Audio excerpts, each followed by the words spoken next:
Assalamualaikum warahmatullahi wabarakatuh. Perkenalkan, saya Zarubau Dianas dengan nomor NIM 2024060031. Saya dari Prodi Hukum Keluarga Islam kelas 1 semester 2 Fakultas Syariah dan Hukum. Di sini saya ingin menjelaskan tentang tahammul wa'ada mata kuliah ulumul hadis. Apa sih tahammul wa'ada? Tahammul wa'ada dalam ilmu hadis itu merujuk pada proses penerimaan dan penyampaian hadis.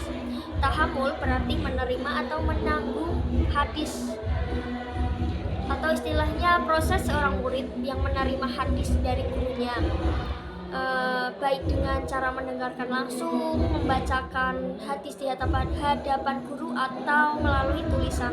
Sedangkan ada berarti menyampaikan atau meriwayatkan hadis, seperti proses seseorang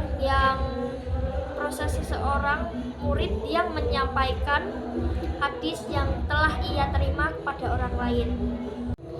Nah, secara lebih rinci, tahammul wa'ada dapat dijelaskan sebagai berikut. Yang pertama, ada tahammul atau penerimaan hadis. Tahammul adalah proses seorang murid yang menerima hadis dari gurunya. Terdapat beberapa metode penerimaan hadis, yaitu yang pertama ada sima atau sama, yang berarti mendengarkan langsung dari hadis yang dibacakan oleh gurunya. Yang kedua ada qiraah, yang berarti membaca hadis di hadapan guru. Yang ketiga ada ijazah, yang berarti mendapat izin dari guru untuk meriwayatkan hadis. Dan yang keempat munawalah, yang berarti guru itu menyerahkan kitab hadis kepada murid. Dan ada mukatobah, yang berarti guru menulis hadis untuk muridnya. Dan terakhir aja ada wijadah, yang berarti menemukan tulisan hadis dari seorang guru atau perawinya. Dan nomor 2 ada wa'ada atau ada, yang berarti penyampaian hadis. Ada adalah proses seorang murid yang menyampaikan hadis yang telah ia terima kepada orang lain. Adapun metode penyampaian hadis bisa bermacam-macam, seperti tahdits, yang berarti menyampaikan hadis secara lisan, i'lam, yang berarti memberitahukan hadis kepada orang lain, ada wasiyah, yang mewasiatkan hadis itu kepada orang lain. Nah, tahammul wa'ada merupakan bagian yang paling penting dalam ilmu hadis karena sangat berkaitan dengan validitas atau keaslian hadis.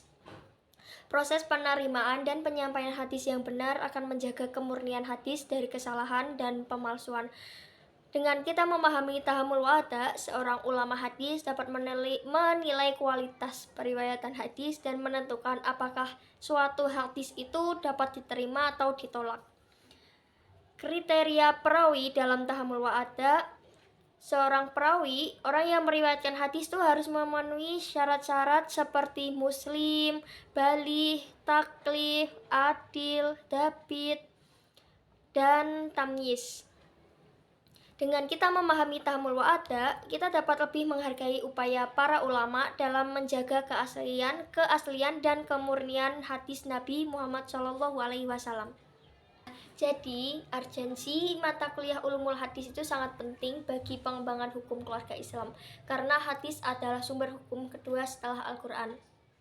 Dan ulumul hadis juga memberikan metode untuk memahami dan memverifikasi keaslian hadis yang berkaitan dengan hukum keluarga.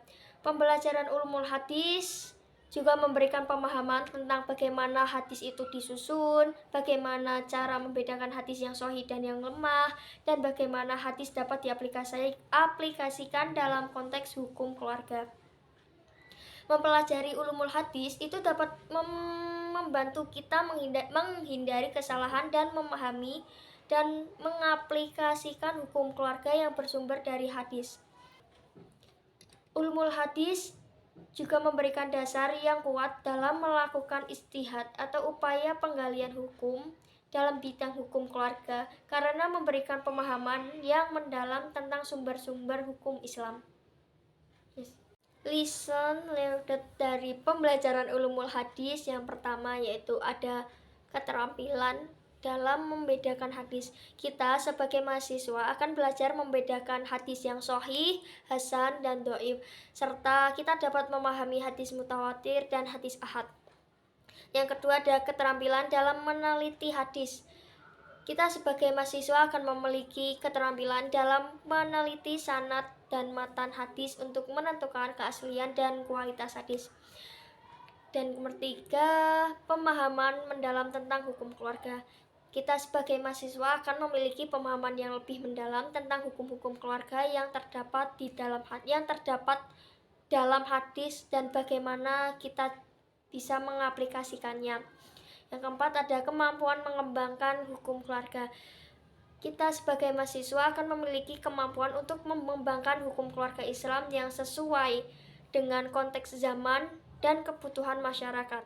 Dan yang terakhir ada keterampilan dalam menyampaikan hukum keluarga.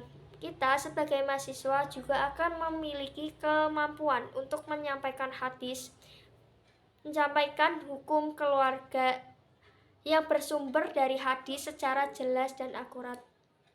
Dengan demikian, ulumul hadis juga memiliki peran yang sangat penting dalam pengembangan hukum keluarga Islam, baik dalam konteks pemahaman, aplikasi, maupun pengembangan yang lebih lanjut.